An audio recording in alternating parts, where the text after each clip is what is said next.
नमस्कार, मैं हूं रुचि शर्मा। वेब3 की तमाम बड़ी खबरें लेकर हाजिर हैं हम। NFT नाउ के साथ साझा की गई एक प्रेस रिलीज के अनुसार अपने अवांट-गार्डे डिजाइन के लिए मशहूर French based fashion house Maison Margiela ने 24 अक्टूबर को अपने इनॉग्रल वेब3 मिंटिंग एक्सपीरियंस के लॉन्च की घोषणा की। ब्रांड के आइकॉनिक न्यूमेरिक लेबल्स जो इसकी विजुअल आइडेंटिटी के केंद्र में हैं, एक गेमिफाइड मिंटिंग प्लेटफॉर्म के माध्यम से एक साथ आते हैं, जो मेसन के विशिष्ट ग्राहकों के साथ जुड़ने के लिए डिजाइन किया गया है और यूजर्स को सोल बाउंड टोकन्स मिंट करने की में सक्षम बनाता है, जो सीधे मेसन मार्गिएला के सिग्नेचर नंबर्ड लेबल से जुड़े होते हैं। यह हाई स्टेक कंपटीशन कई हफ्तों तक चलेगा, जिसमें पार्टिसिपेंट्स 0 से 23 तक की संख्या वाले सभी 24 टोकन इकट्ठा करने के लिए दौड़ेंगे। बताया जा रहा है कि ये टोकन मेसन मार्गिएला की वेब3 जर्नी के फोर्थ कमिंग फेज में भी महत्वपूर्ण होंगे। बढ़ते हैं अगली खबर की ओर। गेम चेंजिंग कोलैबोरेशन में गूगल और क्वालकॉम ने क्वालकॉम के स्नैपड्रैगन 8 Gen 3 प्रोसेसर से लैस अधिक एंड्रॉयड फोन में गूगल के जेन AI मॉडल के इंटीग्रेशन के माध्यम से एंड्रॉयड एक्सपीरियंस में क्रांति लाने के लिए सेना में शामिल हो गए हैं। स्नैपड्रैगन 8 Gen 3 लॉन्च के दौरान की गई ये घोषणा ऑन डिवाइस AI कैपेबिलिटीज में एक महत्वपूर्ण छलांग का प्रतीक है, जो एंड्रॉयड यूजर्स के लिए असंख्य नए फीचर्स, एनहांस परफॉर्मेंसेस और इंक्रीज पावर एफिशिएंसी का वादा करती है। इस पार्टनरशिप में real game changer AI model के लिए क्वालकॉम से गूगल की state of the art foundation hexagon NPU की डिप्लॉयमेंट में निहित है। पार्टनरशिप के साथ गूगल का pixel 8 Pro on device AI अनुभव प्रदान करने में सक्षम होगा, जिसमें on device recorder, summaries, Gboard में स्मार्ट रिप्लाई और जल्द ही जारी होने वाला वीडियो बूस्ट फीचर जैसी सुविधाएं शामिल हैं।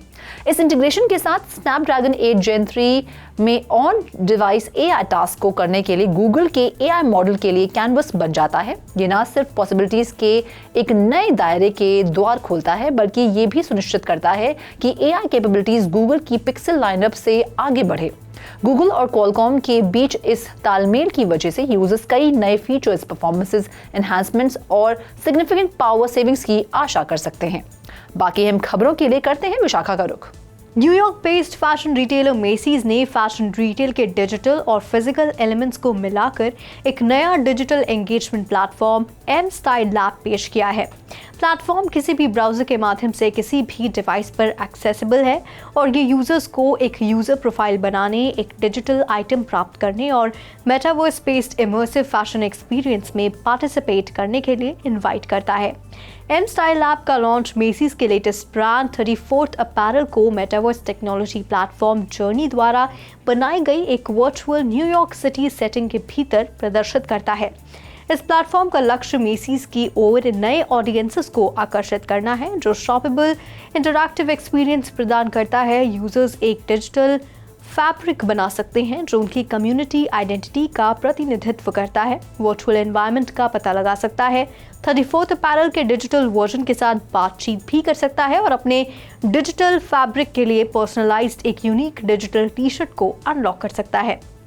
मेसीज ने फैशन रिटेल स्पेस में इनोवेशन को बढ़ावा देने, डिस्कवरी, सेल्फ एक्सप्रेशन और कनेक्टिविटी के आसपास एक कम्युनिटी को बढ़ावा देने के लिए M Style Lab विकसित किया है। ये प्लेटफॉर्म मेसी की ब्रॉडर डिजिटल स्ट्रैटेजी का हिस्सा है, जिसका लक्ष्य एक ऐसा स्थान बनाना है जहां की फैशन और टेक्नोलॉजी का कवरेज हो। M Style Lab के भविष्य के अपडेट में नए इमर्सिव एक्सपीरियंसेस और पार्टनरशिप्स को शामिल करने की योजना बनाई गई है, जिसमें अपकमिंग अपडेट में मेटावर्स में मेसीज के थैंक्सगिविंग डे परेड को शामिल किया जाएगा। बढ़ते हैं अगली खबर की ओर। United States securities and exchange commission ने इन्वेस्टमेंट एडवाइजर ब्लैकरॉक एडवाइजर्स पर $2.5 मिलियन का जुर्माना लगाया है। ये आरोप लगाते हुए कि वह एंटरटेनमेंट इंडस्ट्री में इन्वेस्टमेंट्स को एक्यूरेटली डिस्क्राइब करने में विफल रहा है, जिसमें उसके द्वारा मैनेज्ड पब्लिकली ट्रेडेड फंड का एक महत्वपूर्ण हिस्सा शामिल था। SEC की फाइलिंग के अनुसार 2015 और 2019 के बीच BlackRock multi sector income trust यानी कि BIT ने एवरॉन ग्रुप नामक एक प्रिंट और एडवर्टाइजिंग बिजनेस में बड़ा इन्वेस्टमेंट किया, जो लोन फैसिलिटी के माध्यम से सालाना 1 से 2 फिल्मों पर काम करता था। SEC ने आरोप लगाया कि ब्लैकरॉक ने गलत तरीके से एवरॉन को एक ऐसी कंपनी के रूप में संदर्भित किया है जो BIT की कई एनुअल और सेमी एनुअल रिपोर्ट्स में डाइवर्सिफाइड फाइनेंशियल सर्विसेज प्रदान करती है जो इन्वेस्टर्स को पब्लिकली उपलब्ध करवाई गई थी। SEC ने यह भी आरोप लगाया कि ब्लैक रॉक ने एवरॉन की इंटरेस्ट रेट को ये दावा करके गलत तरीके से प्रस्तुत किया कि वह वास्तव में उससे अधिक थी। हालांकि एसेट मैनेजर ने 2019 में इन त्रुटियों का पता लगाया और बाद के वर्षों में एवरॉन के इन्वेस्टमेंट के बारे में जानकारी को सही किया। Black rock incorrect investment disclosure agreement के लिए $2.5 मिलियन का जुर्माना देने पर सहमत हुआ। हालांकि इन्वेस्टमेंट क्रिप्टो इकोसिस्टम से असंबंधित था। दुनिया का सबसे बड़ा एसेट मैनेजर अपनी प्रस्तावित spot bitcoin exchange trade fund के लिए क्रिप्टो सुर्खियों में रहा है। Over to you Roshni. Crypto industry bitcoin spot ETF approvals का बेसब्री से इंतजार कर रही है, जिसमें ब्लैक रॉक और फिडेलिटी जैसे प्रमुख खिलाड़ी रुचि दिखा रहे हैं। SEC की बार देरी के बावजूद लॉ मेकर्स के प्रेशर और रिपल और ग्रेस्केल सहित अदालत के हार के कारण कॉइनबेस सहित एप्लीकेंट्स और मार्केट पार्टिसिपेंट्स के बीच उत्साह बढ़ गया है, जो अब अगले साल जनवरी तक पोटेंशियल अप्रूवल्स का लक्ष्य रख रहे हैं। कॉइनबेस के chief legal officer Paul Greville ने प्रेडिक्ट किया है कि ग्रेस्केल द्वारा ऐसे ETF की खोज के बाद SEC एक स्पॉट बिटकॉइन ETF को मंजूरी देगा। ग्रेविल का मानना है कि इन ETF एप्लीकेशंस को कानूनी तहत मंजूरी दे देनी चाहिए, क्योंकि ये फाइनेंशियल सर्विसेज में सबसे बड़े ब्लू चिप्स में से एक है। बिटकॉइन स्पॉट ETF प्रपोजल्स का बढ़ता स्टैक रेगुलेटर्स की इम्पेंडिंग एक्सेप्टेंस का संकेत देता है। US कोर्ट ऑफ अपील्स के स्पष्ट किया है कि SEC मनमाने और मनमौजी बिटकॉइन स्पॉट ETF एप्लीकेशंस को अस्वीकार नहीं कर सकती है, जिससे अप्रूवल्स की संभावना और भी बढ़ जाती है। तो आज के लिए बस इतना ही। ऐसी Web3 से जुड़ी खबरों के लिए देखते रहिए 3.TV।